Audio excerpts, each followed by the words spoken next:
Magandang araw sa lahat, welcome po ulit dito sa atin channel ang Biyahe y Komida. Maraming salamat sa lahat ng nag-subscribe, indeed. Punta tayo sa atin topic, May 24, 2025. Nagsalita na si Arnel Ignacio matapos tanggalin bilang OWA Administrator. Arnel, sinunod namin ang lahat ng mga kinakailangan at ito ay nakapasa. Humarap na sa media ang natanggal na Overseas Workers Welfare Administration, OWA, Administrator na si Arnel Ignacio.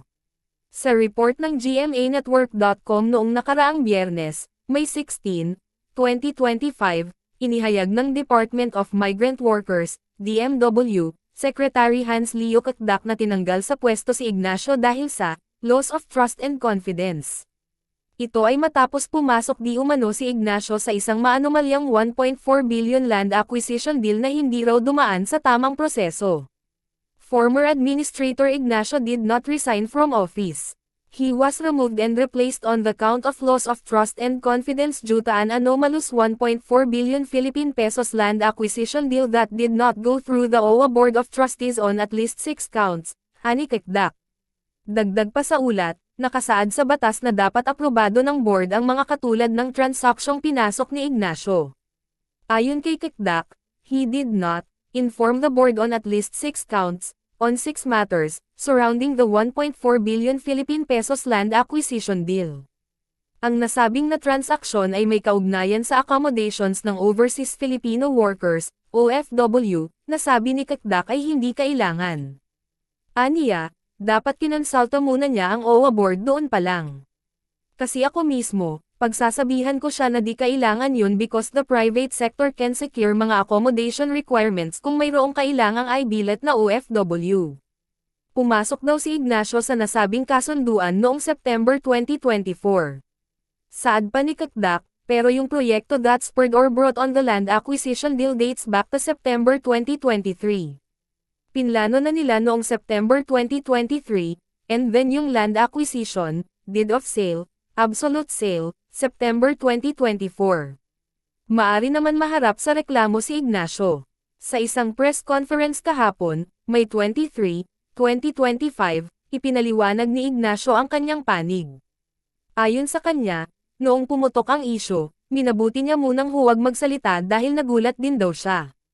Kasunod nito ay inihayag na niya ang kanyang panig sa isyu. Sabi ni Arnel, so gusto ko lang sa inyong isalaysay ang totoo. Ito pong pinag-uusapan natin. Itong umiikot at, sinasabing transaction, 2018 pa ho ito nagsimula. Ako pa lang ay DA, Deputy Administrator, at ang aming Secretary ngayon ay siya ang Administrator. So, naisulong na ho ito. Naipropose. And then, napag-usapan din ito sa Senado, noong ako ay nag-apela kung paano ako magkakaroon ng flexibility sa funds. So we worked with the DBM, the Department of Budget and Management, na nagbigay sa amin ng guidance kung paano magkakaroon ng modification ang funds namin.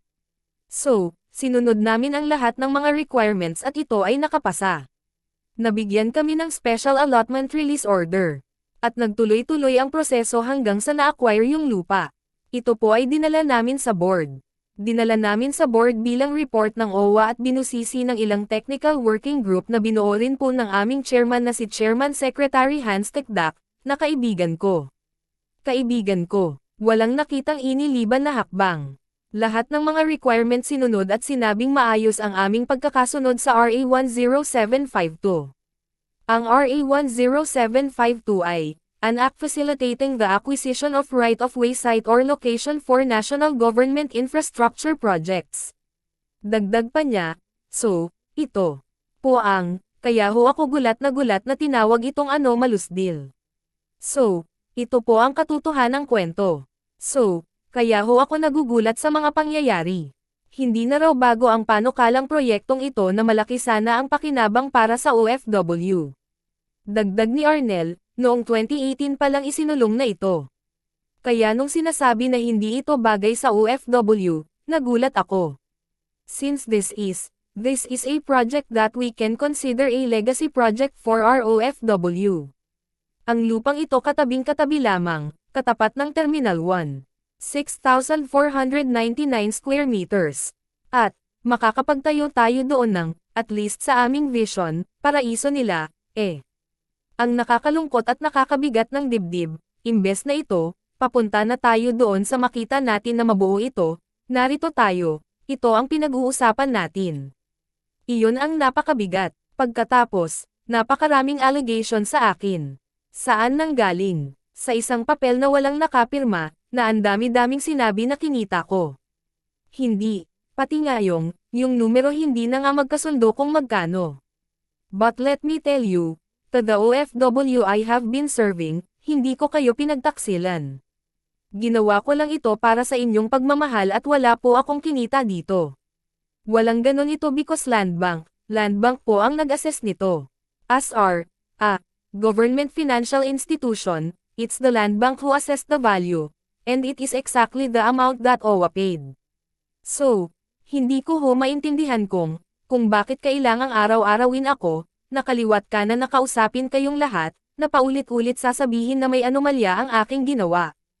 At sana naman lang binigyan ako ng pagkakataong makausap.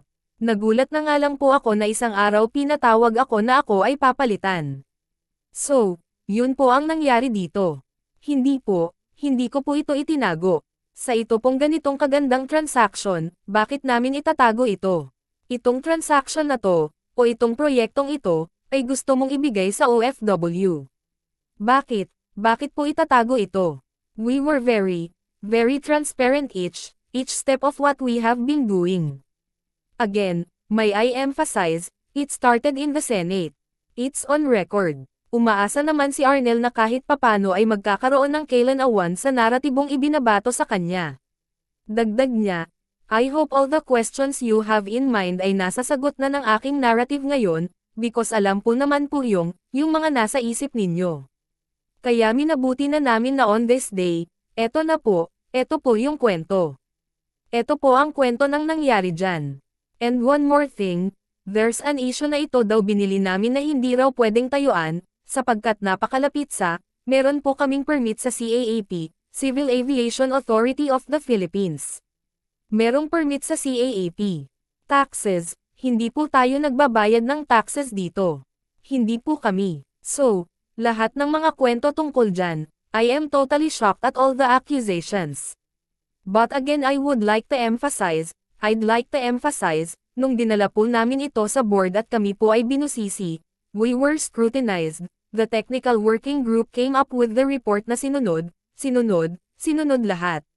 Sinunod pong lahat, kaya hindi ko maintindihan kung bakit itinawag na ganoon. Panoorin ang buong pahayag ni OWA Administrator Arnel Ignacio sa kanyang Facebook page, i-click ang link sa description box or sa comment section. At yan ang ating latest Showbiz Chika update for today, huwag kalimutan mag-subscribe. Click the notification bell for more Showbiz Chika updates, like and share the video at suportahan po ang ating Facebook page. Maraming salamat sa lahat ng nag-subscribe, indeed. Magandang buhay sa lahat, adios.